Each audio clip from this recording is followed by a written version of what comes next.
Champions League reaction, and Arsenal beat Sevilla at the Sanchez-Pizjuan Stadium in Seville, and a fantastic win. Normally a very difficult place to go to. They have an extraordinary pedigree in Europe, mostly in the Europa League, but even in Champions League games at home, they are really difficult to beat. And a fantastic win for Arsenal. 65 minutes, we were absolutely superb. The likes of Declan Rice, Tomiyasu, Gabriel Jesus, Gabriel Martinelli, Saliba, so many standout players, and I just thought we were absolutely excellent for 65 minutes.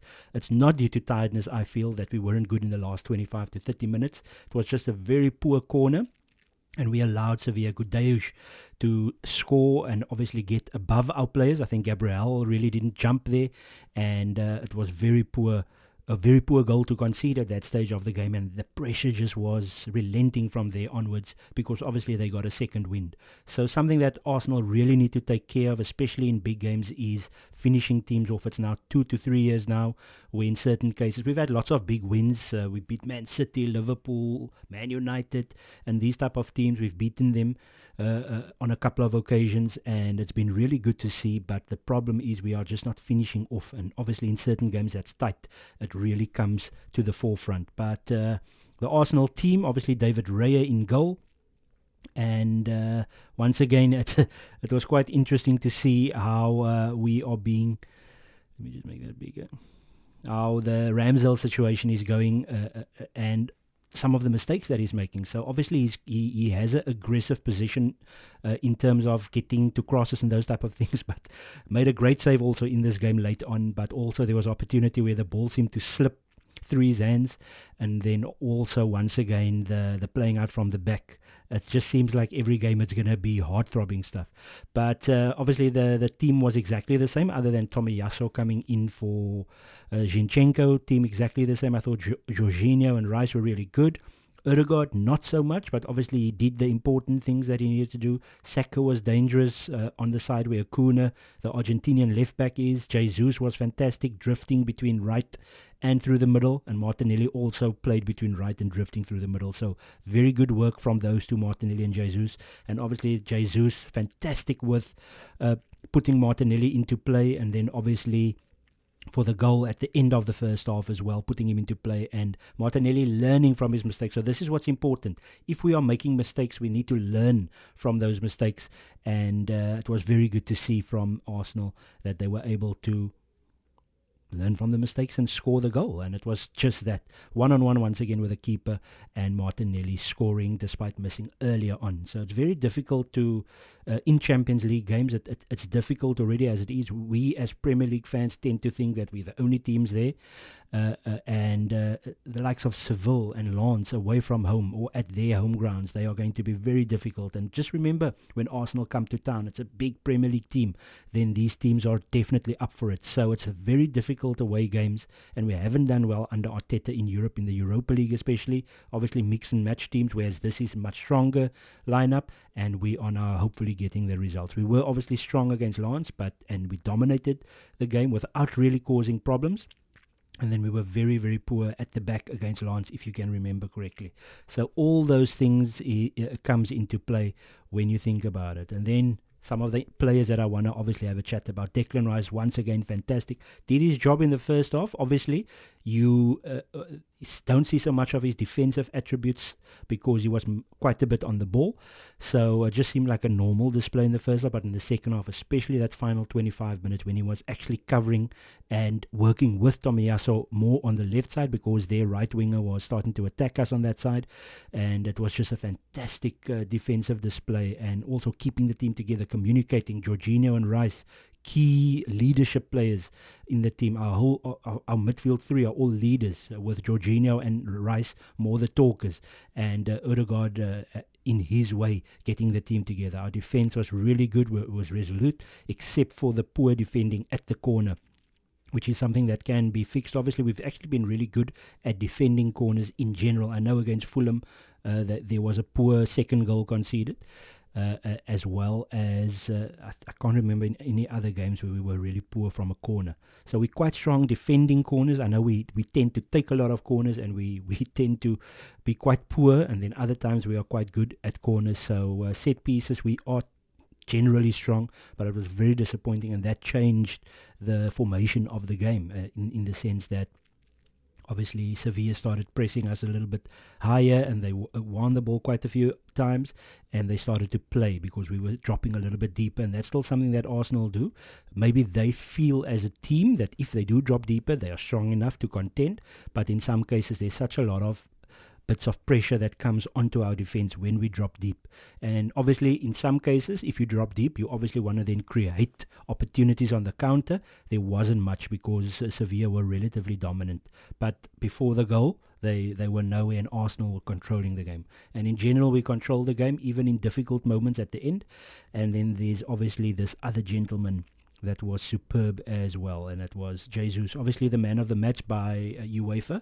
There was a other certain Japanese defender that was Arsenal's man of the match, but my man of the match was Jesus in terms of holding up the ball and putting players into space, and then also his trickery with his feet, and then the way he finished for Arsenal to go 2-0 up. A fantastic goal, and I thought that was really, really brilliant. Great display from him. I thought he was man of the match, my man of the match against Man City, and then he was a little bit poor.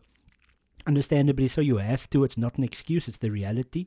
Him and Martinelli, they weren't great on Saturday, and they just came. Sorry, not Martinelli. Martinelli didn't have a reason to be poor because remember he had 2 weeks off. But Jesus and Gabriel, they were both on long flights to South America, and Brazil didn't do so well. And they did play, obviously, in those international friendlies. And also Ødegaard, who's Norway, didn't do well, didn't look good on Saturday against Chelsea. So there are obviously reasons that are valid reasons as to the performance of the individuals. And obviously they are key individuals as to how Arsenal play. But I thought Jesus was absolutely magnificent.